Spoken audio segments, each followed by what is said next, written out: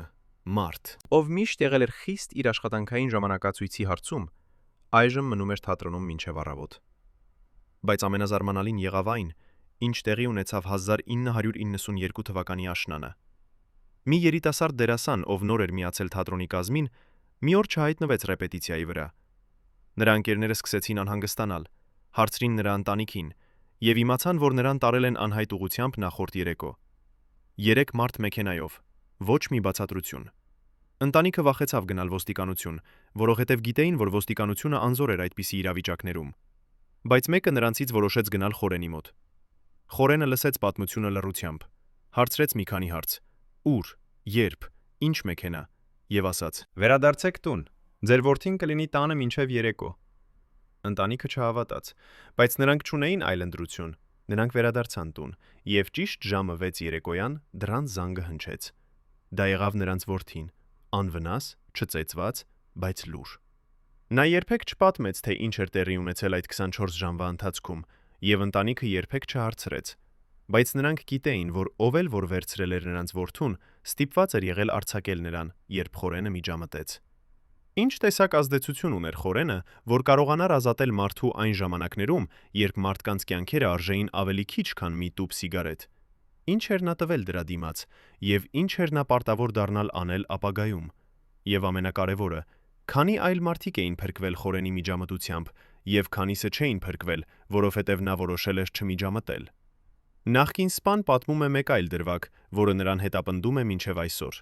1993 թվականի ձմռանը մի մարդ եկավ թատրոն եւ պահանջեց տեսնել Խորենին։ Սպան ասաց, որ տնօրենը զբաղված է, բայց մարդը չհեռացավ։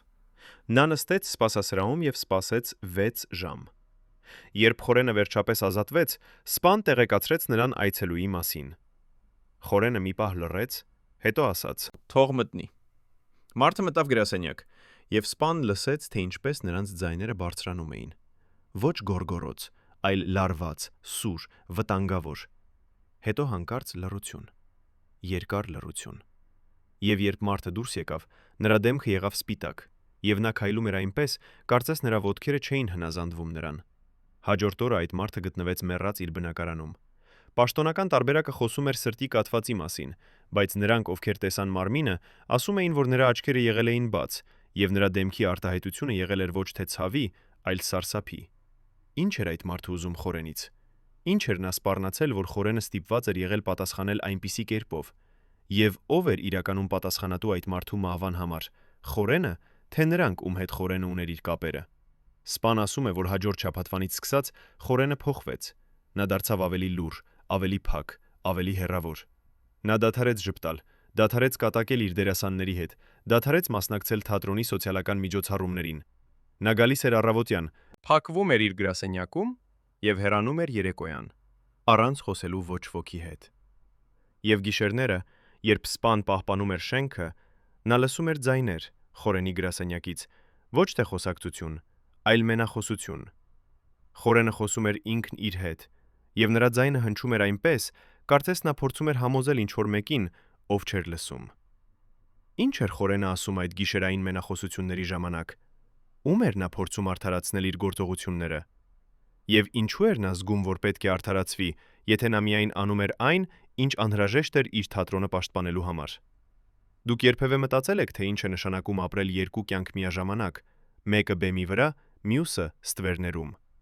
Դուք երբևէ փորձել եք պատկերացնել, թե ինչպիսին է արթնանալ ամեն առավոտ, գիտենալով, որ ձեր գոյությունը կախված է մարդկանցից, ում դուք վախենում եք, բայց ում առանց չեք կարող գոյատևել։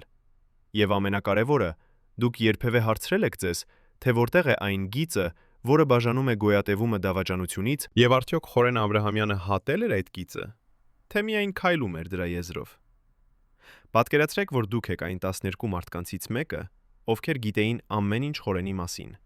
Յուրաքանչյուր բժշկական գաղտնիք, յուրաքանչյուր փախուստի պլան, յուրաքանչյուր թաքնված թունել Երևանի տակ։ Այժմ պատկերացրեք, որ պետք է ընտրեք՝ պահպանել ձեր հավատարմությունը, թե փրկել ձեր կյանքը։ 1994 թվականի հունվարին այդ մարդիկ կատարեցին ընտրություն, որը փոխեց Խորենի ճակատագիրը։ Ինչն էր նրանց ստիպել դավաճանել իրենց գերագույն ղեկավարին։ Պատմությունը սկսվում է մի մարդով, ում անունը մենք կանվանենք Արամ, ոչ իր իսկական անունը, այլ այն անունը, որը նա ընտրել է այս պատմության համար։ Արամը եղել է Խորենի ամենամոտ օգնականներից մեկը, մարդ, ով կազմակերպում էր նրա հանդիպումները, ով ստուգում էր նրա նամակագրությունը, ով գիտեր նրա օրվա ամեն րոպեն։ Բայց Արամը նաև եղել է մարդ, ով ուներ իր սեփական հավակնությունները, իր սեփական երազները, իր սեփական վախերը։ Եվ 1993 թվականի աշնանը, երբ Խորենի իշխանությունը հասել էր իր գագաթնակետին, Արամը սկսեց հասկանալ, որ այդ իշխանությունը կառուցված էր ավազի վրա։ Առաջին նշանը եկավ, երբ Արամը պատահաբար լսեց մի զրույց Խորենի գրասենյակի դռան ետևից։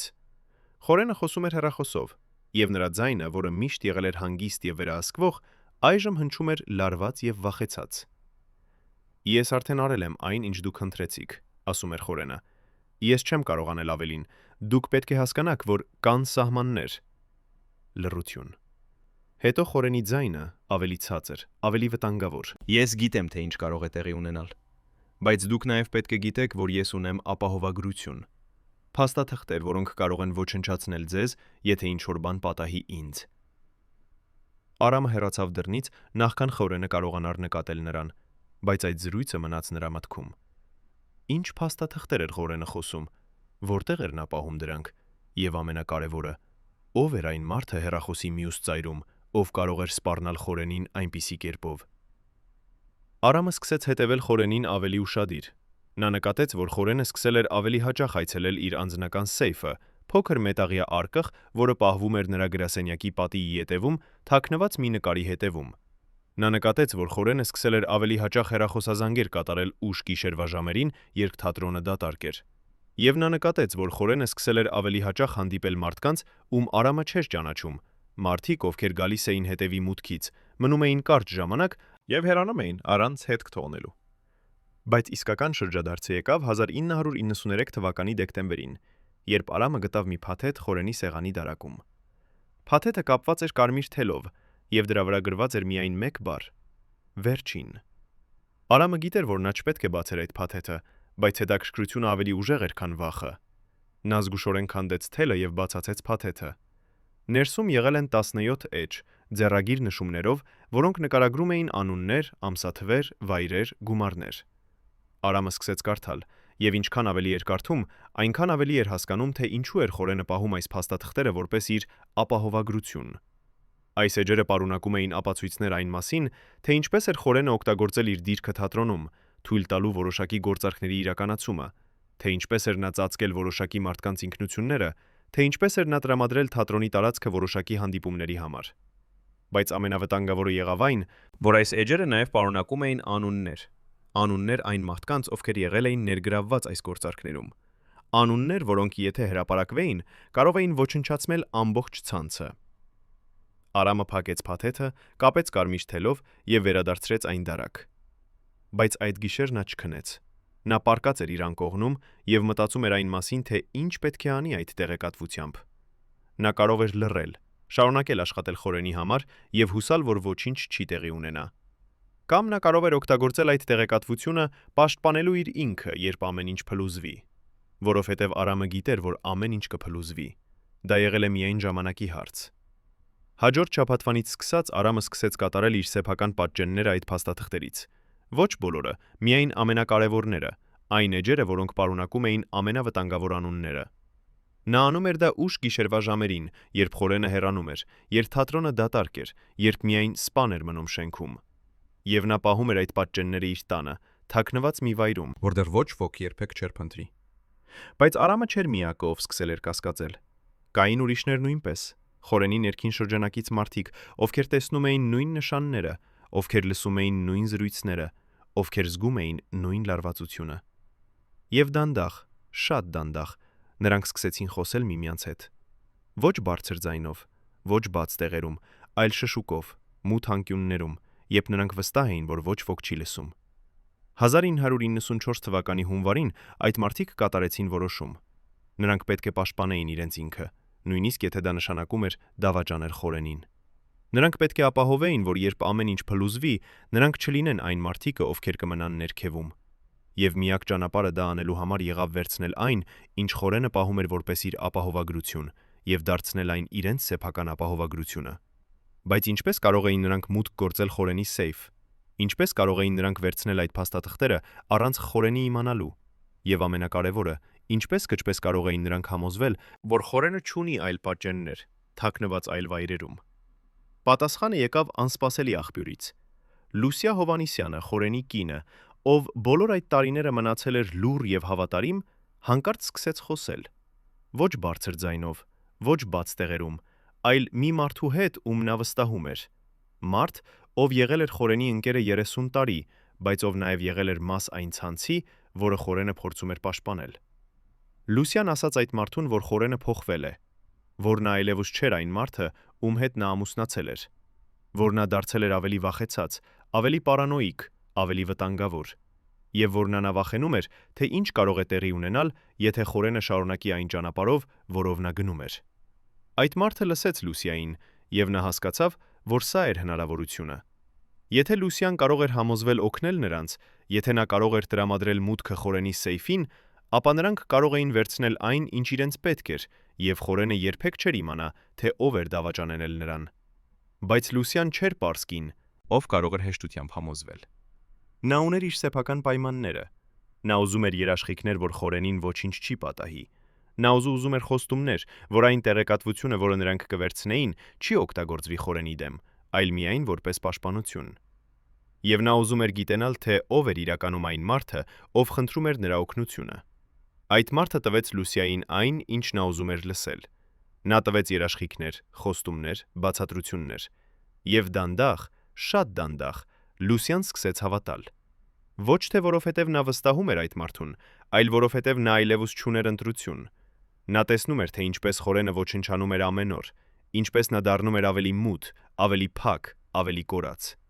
Եվ նա գիտեր, որ եթե նա ոչինչ չանի, ապա խորենը կոչնչանա ամբողջությամբ։ 1994 թվականի փետրվարին Լուսիան տվեց այդ մարդուն այն, ինչ նա ուզում էր՝ կոդը խորենի սեյֆին, ժամանակացույցը, երբ խորենը չէր լինի թատրոնում, եւ խոստումը, որ նա կլռի այն ամենի մասին, ինչ տեղի կունենա։ Եվ մի գիշեր, Երբ խորենը հեռացել էր մի հանդիպման, երբ թատրոնը դատարկ էր, երբ միայն սպան էր մնում շենքում, Արամը եւ երկու այլ մարդիկ մտան խորենի գրասենյակ, բացեցին սեյֆը եւ վերցրեցին այն կարմիր թելով կապված փաթեթը։ Բայց նրանք չվերցրեցին ամբողջ փաթեթը։ Նրանք վերցրեցին միայն 3 էջ, այն էջերը, որոնք պարունակում էին ամենավտանգավոր անունները, այն էջերը, որոնք կարող էին ոչնչացնել ամբողջ ցանցը։ Եվ նրանք թողեցին մնացած 14 էջերը սեյֆում, կապված նույն կարմիր թելով, կարծես ոչինչ չէր տեղի ունեցել։ Երբ խորենը վերադարձավ եւ ստուգեց սեյֆը, նա անմիջապես նկատեց, որ ինչ-որ բան սխալ էր։ Ոչ թե որովհետև փաթեթը տարբեր էր տեսնվում, այլ որովհետև նա հաշվում էր էջերը ամեն անգամ, երբ բացում էր փաթեթը, եւ այժմ կային միայն 14 էջ, երբ պետք է լիներ 17։ Խորենը նստեց իր աթոռին եւ փորձեց հիշել, թե որ էջերն էին բացակայում, եւ երբ նա հիշեց, նրա դեմքը դարձավ սպիտակ։ Այդ 3 էջերը եղել էին ամենակարևորները։ Այդ 3 էջերը պարունակում էին այն անունները, որոնք կարող էին ամեն ինչ փոխել։ Եվ այն դրանք բացակայում էին։ Ո՞վ էր վերցրել դրանք։ Ինչու է վերցրել միայն այդ 3 էջերը եւ ոչ ամբողջ փաթեթը։ Եվ ամենակարևորը, ինչ էին նրանք պատրաստվում անել այդ էջերով։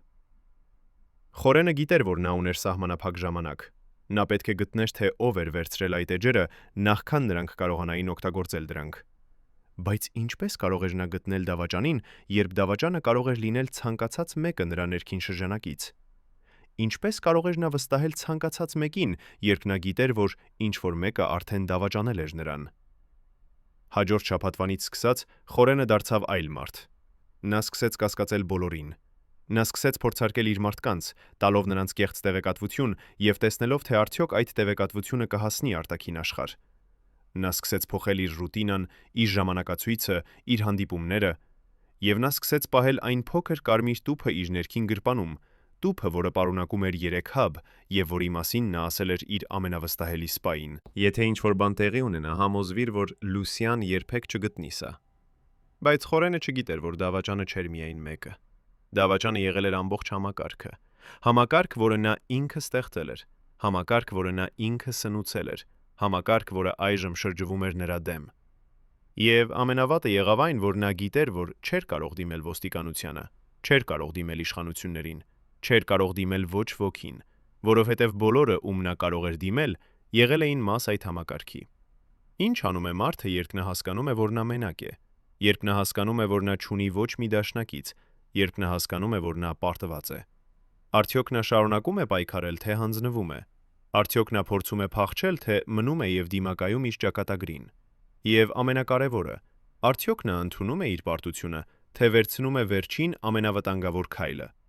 Խորենի անձնական բժիշկը պահպանում էր գրառումներ, որոնք երբեք չհասան պաշտոնական բժշկական արխիվներ։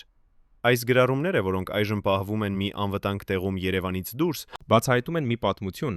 որը ամբողջությամբ հակասում է պաշտոնական տարբերակին Խորենի մահվան մասին։ Ըստ այս գրառումների, Խորենի առողջությունը սկսեց վատանալ ոչ թե 1002 թվականին, այլ շատ ավելի վաղ, 1998 թվականին։ Եվ այդ վատացումը եղել է ոչ թե բնական, այլ աստիճանական, համակարգված։ Կարծես ինչ-որ մեկը դանդաղ թունավորում էր նրան։ Բժիշկը, ով համաձայնել է խոսել միայն պայմանով, որ նրա ինքնությունը մնա գաղտնի, պատմում է, որ Խորենը սկսել էր գանգատվել տարօրինակ ախտանիշներից, գլխացավեր, որոնք գալիս էին եւ գնում էին առանց որևէ օրինաչափության։ Ստամոքսի ցավեր, որոնք չէին արձագանքում դեղամիջոցներին, եւ մի ընդհանուր թուլություն, որը դանդաղ սպառում էր նրա ուժերը։ Բժիշկը կատարեց բազմաթիվ հետազոտություններ, բայց չկարողացավ գտնել որևէ հստակ ախտորոշում։ Ամեն անալիզ վերադառնում էր նորմալ, ամեն սկանավորում ցույց էր տալիս առողջ օրգաններ, բայց Խորենը շարունակում էր վատանալ։ 1002 թվականի գարնանը բժիշկը որոշեց կատարել մի հատուկ հետազոտություն՝ թունավորման թեստ։ Նա վերցրեց Խորենի արյան, մազերի եւ եղունգների նմուշներ եւ ուղարկեց դրանք մի անկախ լաբորատորիա Մոսկվայում։ Արդյունքները վերադարձան 2 շաբաթ անց, եւ դրանք եղան շոկային։ Խորենի օրգանիզմում հայտնաբերվեցին բարձր մակարդակի ծանր մետաղներ, մասնավորապես թալիում, մետաղ, որը հայտնի է որպես թունավորողների ընտրություն, որովհետև այն դժվար է հայտնաբերել, եւ այն առաջացնում է ախտանիշներ, որոնք հեշտությամբ կարող են շփոթվել բնական հիվանդությունների հետ։ Բժիշկը անմիջապես տեղեկացրեց Խորենին այս արդյունքների մասին։ Խորենի արձագանքը եղավ տարօրինակ։ Նա չզարմացավ, չվախեցավ, չպահանջեց հետագա հետազոտություններ։ Նա պարզապես նստեց լռությամբ մի քանի րոպե, հետո ասաց. «Ես գիտեի»։ Բժիշկը հարցրեց, թե ինչպես էր նա գիտեր, եւ Խորենը պատասխանեց. «Որովհետև ես սպասում էի դրան»։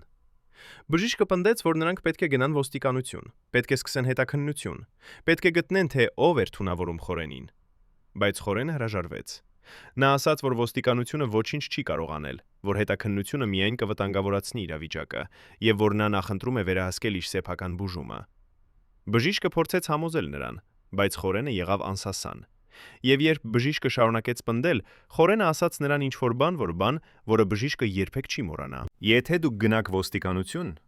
ապա դուք կդնեք վտանգի մեջ ոչ միայն ինձ, այլև ձեզ, ձեր ընտանիքը եւ բոլորին, ում դուք սիրում եք։ Դուք պետք է վստահեք ինձ այս հարցում։ Բժիշկը լռեց։ Ոչ թե որովհետև նա համաձայն էր Խորենի հետ, այլ որովհետև նա տեսավ Խորենի աչքերում ինչ-որ բան, որը նրան սարսափեցրեց։ Նա տեսավ մի մարդու, ով գիտեր, որ նա մահանում է, բայց ով նաև գիտեր, որ նա չունի ընտրություն։ Նա տեսավ մի մարդու, ով ընդունել էր իր ճակատագիրը, բայց ով դեռ փորձում էր պաշտպանել նրանց, ում նա սիրում էր։ Հաջորդ ամիսներին բժիշկը շարունակեց բուժել Խորենին, տալով նրան դեղամիջոցներ, որոնք կարող էին դանդաղեցնել թունավորման ազդեցությունը, բայց որոնք չէին կարող դադարեցնել այն, որովհետև թունավորումը շարունակվում էր։ Ամեն շաբաթ, երբ բժիշկը վերցնում էր նոր նմուշներ, Նա տեսնում էր, որ թունի մակարդակը խորենի օրգանիզմում շարունակում էր բարձրանալ։ Ինչ որ մեկը շարունակում էր տալ խորենին թալիում, եւ խորենը շարունակում էր ընդունել այն։ Կարծես նա ուզում էր մահանալ։ Բայց ինչու։ Ինչու էր խորենը թույլ տալիս ինչ որ մեկին թունավորել իրեն։ Ինչու էր նա չդիմադրում, չփախչում, չփորձում փրկել իր կյանքը։ Բժիշկը հարցրեց նրան այս հարցերը բազմիցս, բայց խորենը երբեք չտվեց ուղղակի պատասխան։ Նա միայն ասում էր. «Կան բաներ, որոնք ավելի կարևոր են, քան մի մարդու կյանքը»։ Կամ «Երբեմն մահ է միակ ելքը»։ Կամ «Ես արել եմ իմ ընտրությունը, եւ այժմ ես պետք է ապրեմ կամ մեռնեմ այդ ընտրության հետևանքներով»։ 1002 թվականի աշնանը խորենի վիճակը սկսեց արագորեն վատանալ։ Թունավորումը հասել էր այնպիսի մակարդակի, որ նրա օրգանները սկսեցին ձախողվել։ Նրա լյարդը, նրա երիկամները, նրա սիրտը բոլորը սկսեցին ցույց տալ վնասվածության նշաններ։ Բժիշկը ասաց խորենին, որ եթե նա չդադարեցնի թունավորումը անմիջապես, ապա նա կմահանա մի քանի ամսվա ընթացքում։ Խորենը միայն ժպտաց, տխուր, հոգնած ժպիտ, եւ ասաց. «Ես գիտեմ»։ Նոյեմբերին խորենը դադարեց լքել իր տունը։ Նա դարձավ չափազանց թույլ, որպիսի քայլի, չափազանց ցավոտ, որպիսի շարժվի։ Լուսյան խնամում էր նրան, սնուցում էր նրան, լվացնում էր նրան, բայց նա նաև տեսնում էր, թե ինչպես նա դանդաղ հեռանում էր։ Ոչ միայն ֆիզիկապես, այլև մտավորապես։ Խորենը սկսեց խոսել իր քնի մեջ, բայց այժմ նրա խոսքերը եղան ավելի անհասկանալի, ավելի խառնաշփոթ։ Նա խոսում էր մարդկանց մասին, ում Լուսյան չէր ճանաչում, վայրերի մասին, որտեղ Լուսյան երբեք չէր եղել, իրադարձությունների մասին, որոնք Լուսյան երբեք չէր լսել։ Դեկտեմբերի սկզբին բժիշկը ասաց Լուսիային, որ խորենին մնացել է միայն մի քանի օր։ Նրա օրգանները ձախողվում էին մեկ առ մեկ, եւ շուտով նրա սիրտը կդադարի աշխատել։ Լուսյան հարցրեց, թե արդյոք կա ինչ-որ բան, որը նրանք կարող են անել, եւ բժիշկը ցնցեց գլուխը։ Ոչինչ, ասաց նա։ Միայն սպասել։ 1002 թվականի դեկտեմբերի 10-րդ օրը, երբ Երևանը ծածկված էր ձյունով եւ քաղաքը դարձել էր լուր եւ սպիտակ, Խորեն Բաբկենի Աբրահամյանը մահացավ իր տանը։ Պաշտոնական մահվան վկայականը նշում է սրտի անբավարարություն որպես մահվան պատճառ։ Բայց բժիշկը, ով ստորագրեց այդ վկայականը, գիտեր ճշմարտությունը։ Խորենը մահացավ ոչ թե սրտի անբավարարությունից, այլ թունավորումից։ Դանդաղ, համակարգված, միտումնավոր թունավորումից, որը տևել էր ավելի քան 3 տարի։ Բայց ով էր թունավորում խորենին։ Ինչու էր խորենը թույլ տալիս դրան տեղի ունենալ։ Եվ ամենակարևորը, ինչ էր այն գաղտնիքը, որը խորենը տարավ իր հետ գերեզման։ Գաղտնիքը, որը եղել էր այնքան վտանգավոր, որ նա նախընտրեց մահանալ, քան բացահայտել այն։ Պատասխանները սկսեցին երևալ միայն տարիներ անց, երբ այն մարդիկ, ովքեր եղել էին խորենի ներքին շրջանակի մաս, սկսեցին մեռնել։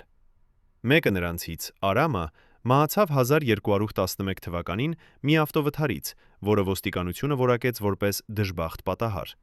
Մեկ այլը մահացավ 1211 թվականին սրտի կաթվածից։ Երրորդը անհետացավ 1214 թվականին եւ երբեք չգտնվեց։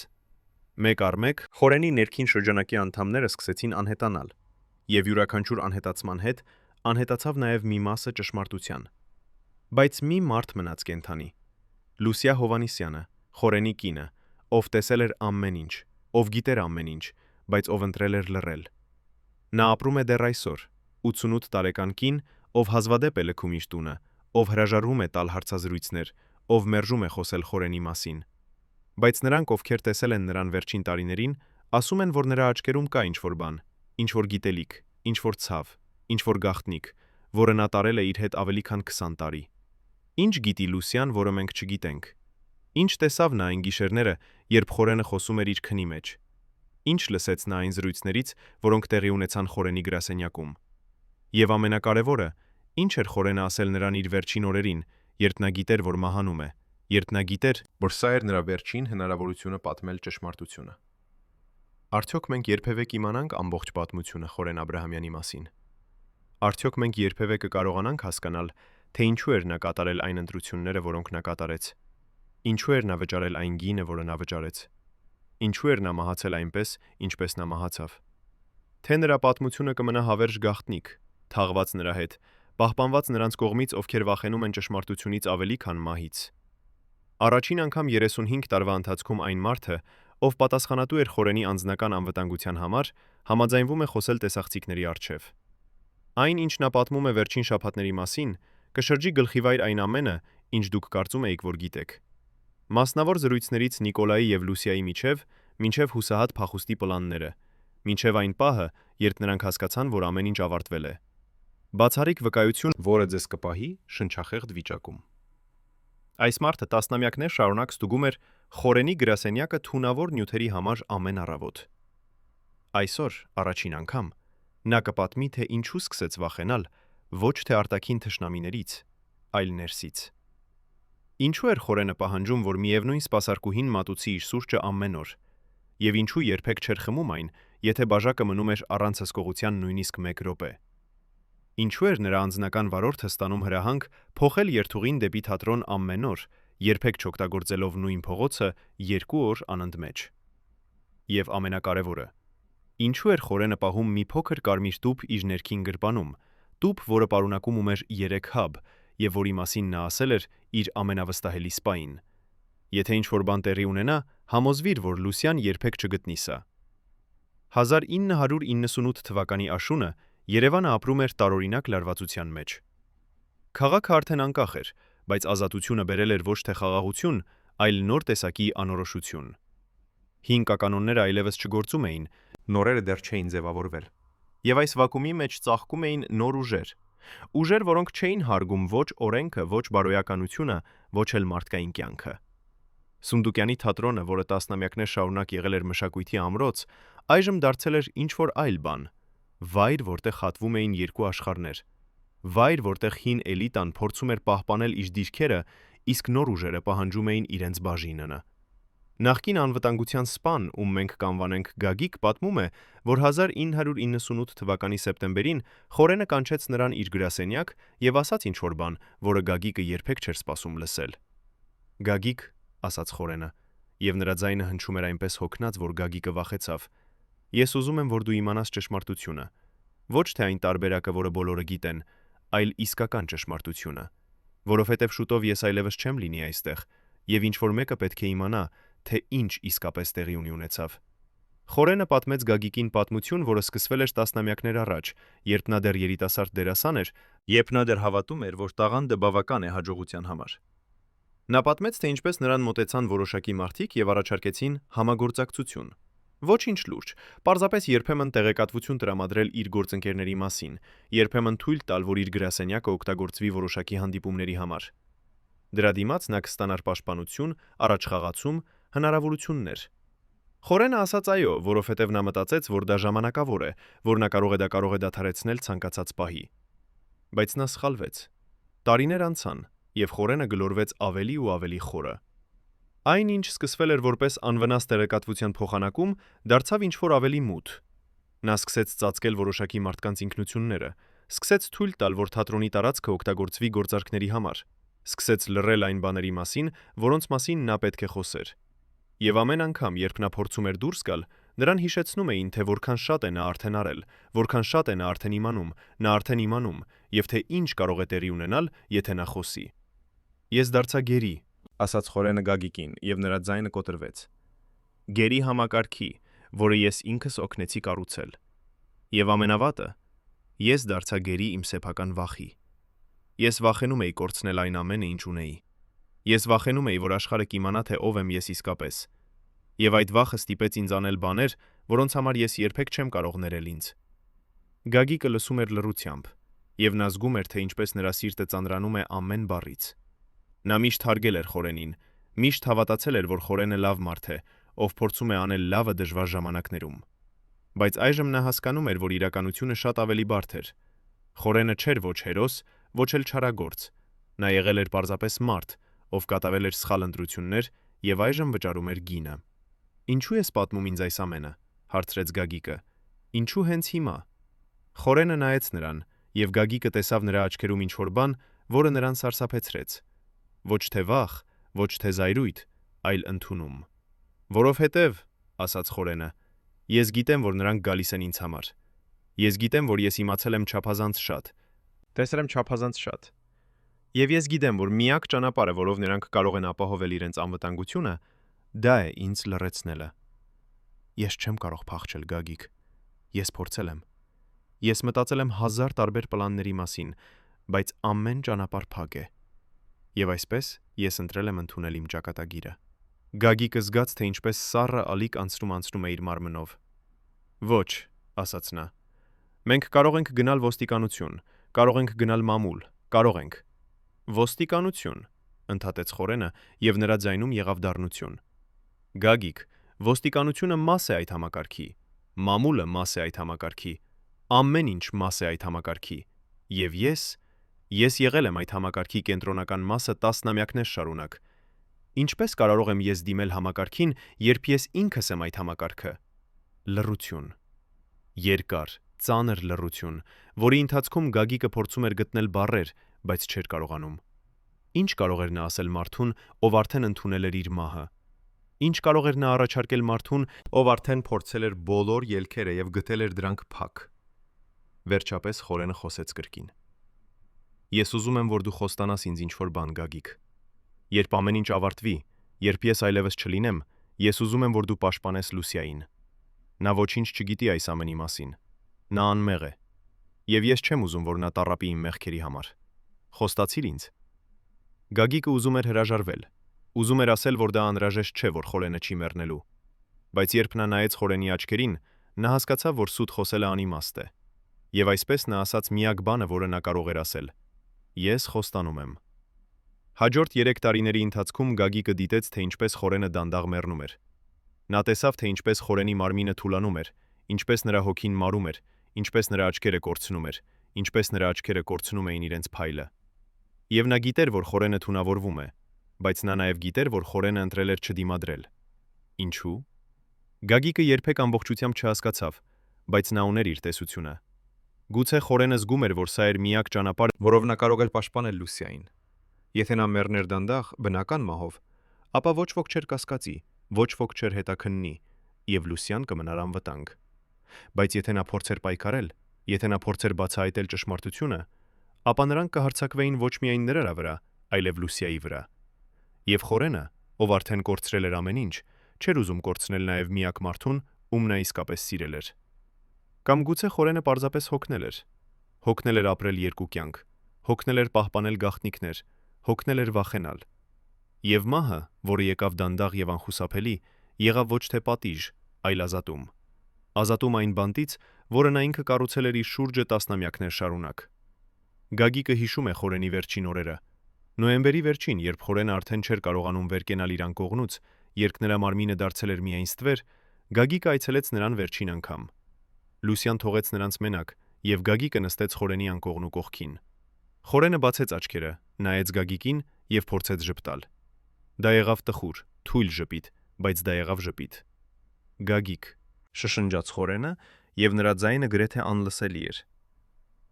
Դու հիշում ես քո խոստումը։ Ես հիշում եմ, ասաց Գագիկը, եւ նա զգաց, թե ինչպես արցունքները լցվում են նրա աչքերում։ Լավ, ասաց Խորենը, ապա ես կարող եմ գնալ խաղաղությամբ։ Դա եղավ վերջին խոսքերը, որոնք Խորենը ասաց Գագիկին։ Մի շաբաթ անց Խորենը մահացավ, եւ Գագիկը պահպանեց իր խոստումը։ Նա պաշտպանեց Լուսիային, համոզվեց, որ ոչ ոք չէր մոտենում նրան, ոչ ոք չէր սպառնում նրան։ Եվ երբ տարիներ անց Լուսիան հարցրեց նրան, թե ինչու էր նա անում դա, Գագիկը պարզապես ասաց, որովհետև ես խոստացել էի մի ընկերոջը։ Բայց Գագիկը պահպանեց նաև մեկ այլ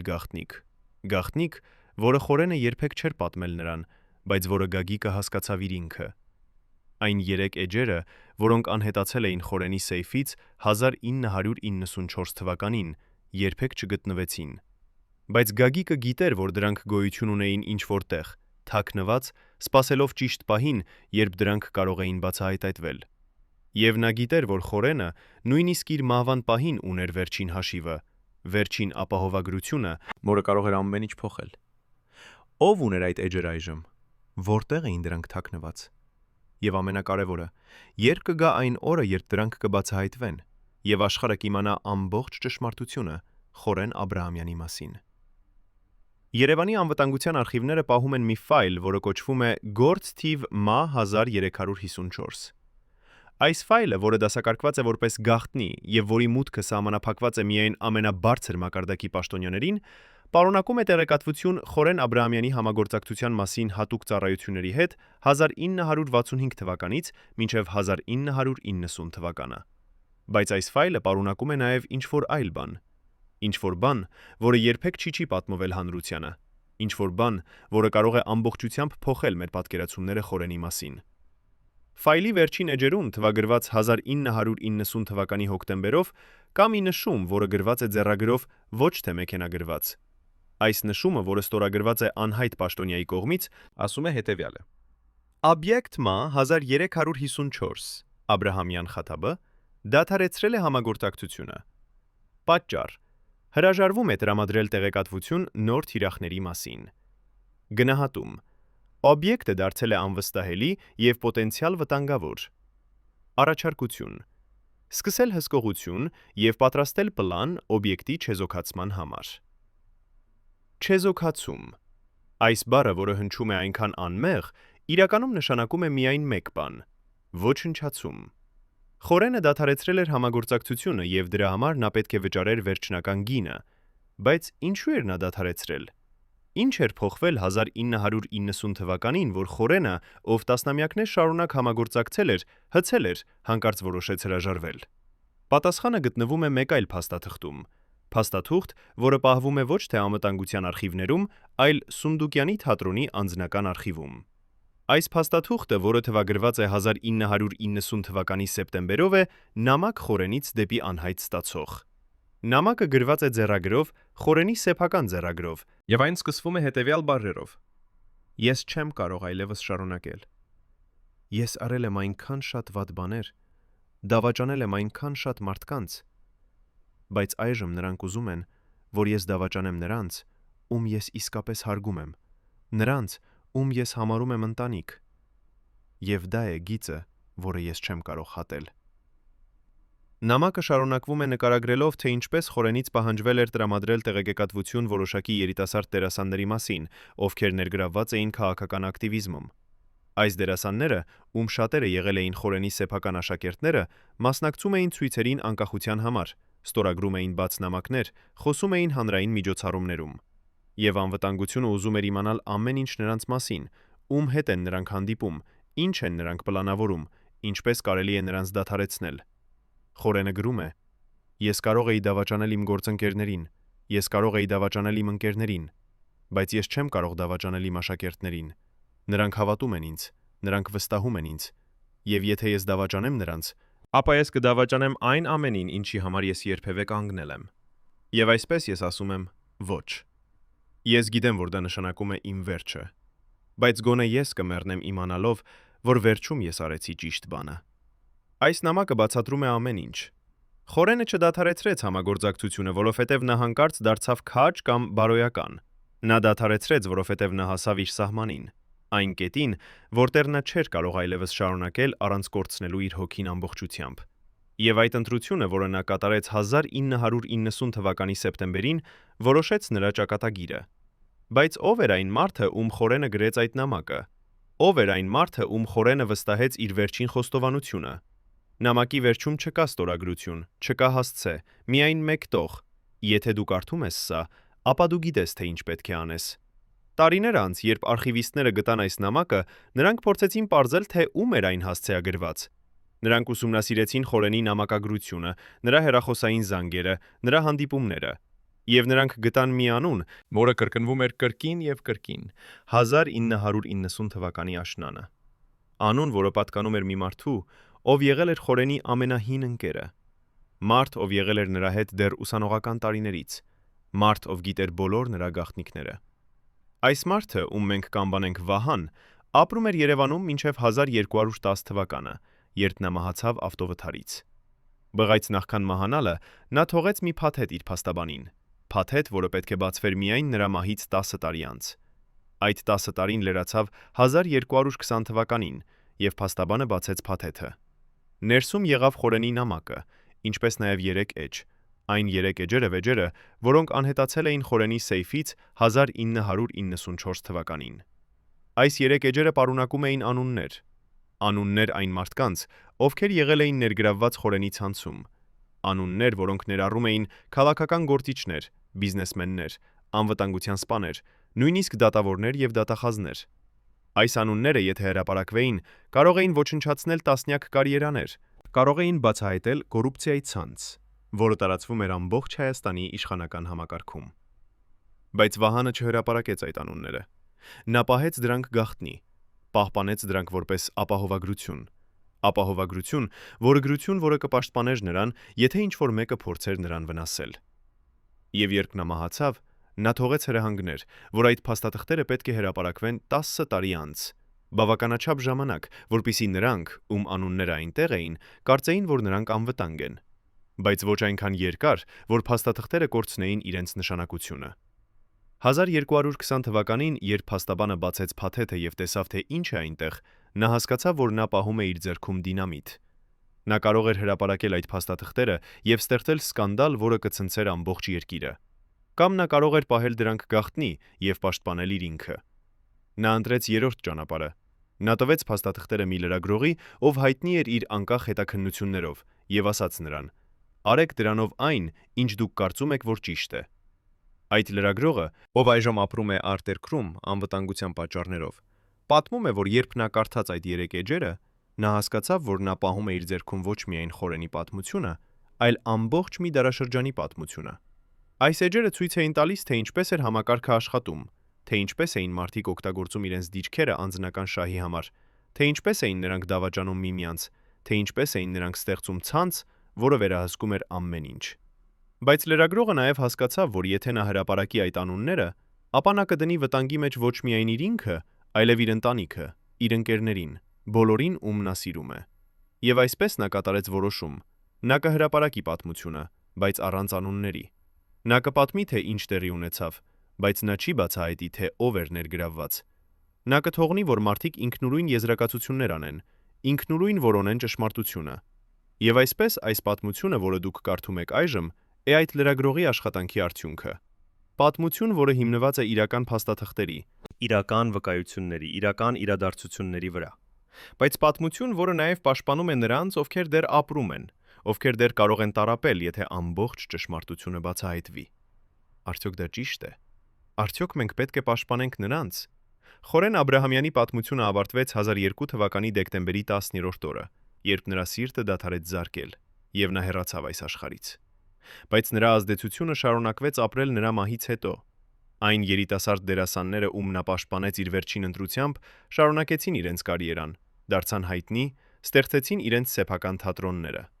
Սունդուկյանի թատրոնը, որը եղել էր Խորենի տունը 40 տարի, շարունակեց գործել, շարունակեց ներկայացնել, շարունակեց ապրել։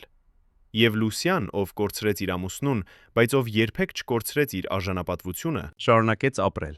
պահպանելով Խորենի հիշողությունը, պաշտպանելով նրա գաղտնիքները։ Բայց ամենակարևորը, Խորենի պատմությունը դարձավ դաս։ Դաս այն մասին, թե ինչ է տեղի ունենում, երբ մարդը կատարում է սխալ ընտրություններ, երբ նա թույլ է տալիս վախին վերահսկել իր կյանքը, երբ նա դավաճանում է իր արժեքներին անձնական շահի համար։ Բայց նաև դաս այն մասին, որ երբեք ուշ չէ փոխվելու համար, երբեք ուշ չէ կատարելու ճիշտ ընտրությունը, նույնիսկ եթե այդ ընտրությունը գալիս է մեծ գնով։ Խորենի վերջին ընտրությունը, հրաժարվել դավաճանել իր աշակերտներին, նույնիսկ գիտենալով, որ դա նշանակում է նրա մահը, եղավ նրա փրկագնման ակտը։ Ոչ ամբողջական փրկագնում, ոչ փրկագնում, որը ջնջում է բոլոր նրա մեղքերը, այլ փրկագնում, որը ցույց է տալիս, որ նույնիսկ ամենամութ հոգում կարող է լինել լույսի կայծ։ Այսօր, երբ դուք քայլում եք Երևանի փողոցներով, երբ դուք անցնում եք Սունդուկյանի թատրոնի կողքով, երբ դուք տեսնում եք պաստառները, որոնք գովազդում են նոր ներկայացումները, հիշեք Խորեն Աբրահամյանին։ Հիշեք մարդուն, ով տվեց իր ողջ կյանքը արվեստին, բայց ով նաև կատարեց ընտրություններ, որոնց համար նա վճարեց վերջնական գինը։ Հիշեք մարդուն, ով եղավ միաժամանակ հերոս եւ դավաճան, զոհ եւ հանցագործ։ Մարդ, ով փորձեց անել լավը, բայց ով կորցրեց իր ճանապարհը, եւ ով վերջում գտավ փրկագնում իր վերջին ընտրությամբ։ Եվ հարցրեք ձեզ. եթե դուք լինեիք Խորենի տեղում, եթե դուք կանգնած լինեիք նույն ընտրության առջև, ինչ կանեիք դուք։ Արդյոք դուք կընտրեիք անվտանգությունը եւ կդավաճանեիք ձեր արժեքներին, թե դուք կընտրեիք ճշմարտությունը եւ կվճարեիք գինը։ Սա է հարցը, որը Խորենի պատմությունը տալիս է մեզ։ Եվ սա է հարցը, որը յուրաքանչյուրս պետք է պատասխանենք մեր սեփական կյանքում։ Խորեն Բաբկենի Աբրահամյանը ծնվեց 1930 թվականի ապրիլի առաջին օրը եւ մահացավ 1002 թվականի դեկտեմբերի 10-րդ օրը։ Նա ապրեց 74 տարի, տարիներ, որոնք լի էին փառքով եւ ցավով, հաջողություններով եւ ձախողումներով, սիրով եւ դավաճանությամբ։ Նա թողեց իր հետքը Հայաստանի թատերական պատմության մեջ, բայց նա նաեւ թողեց հարցեր, որոնց պատասխանները մենք դեռ փնտրում ենք։ Արդյոք Խորենը եղավ լավ մարդ, ով կատարեց վատ ընտրություններ, թե վատ մարդ, ով փորձեց վերջում անել լավ բան, թե նա եղավ պարզապես մարդ, բարդ, հակասական, անկատար մարդ, ով ապրեց դժվար ժամանակներում եւ արեց այն, ինչ նա կարծում էր, որ անհրաժեշտ է գոյատևելու համար։ Պատասխանը գուցե չկա, կամ գուցե պատասխանը այն է, որ Խորենը եղավ բոլորը միաժամանակ։ Եվ դա է այն, ինչ դարձնում է նրա պատմությունը այնքան հզոր, այնքան կարևոր, այնքան արդիական նույնիսկ այսօր, ավելի քան 20 տարի նրա մահից հետո։ Հարգելի հեռուստադիտողներ, եթե դուք հետևել եք այս ողբերգական պատմությանը մինչև վիվերջ, գրեք մեկնաբանություններում, թե որ քաղաքից եք դուք։ Մեզ համար կարևոր է իմանալ, թե որտեղ է Խորեն Աբրահամյանը դեռևս հիշվում։ Եվ բաժանորդագրվեք ալիքին, որպեսզի չբաց թողնեք ճշմարտությունը պատմության կուռքերի մասին։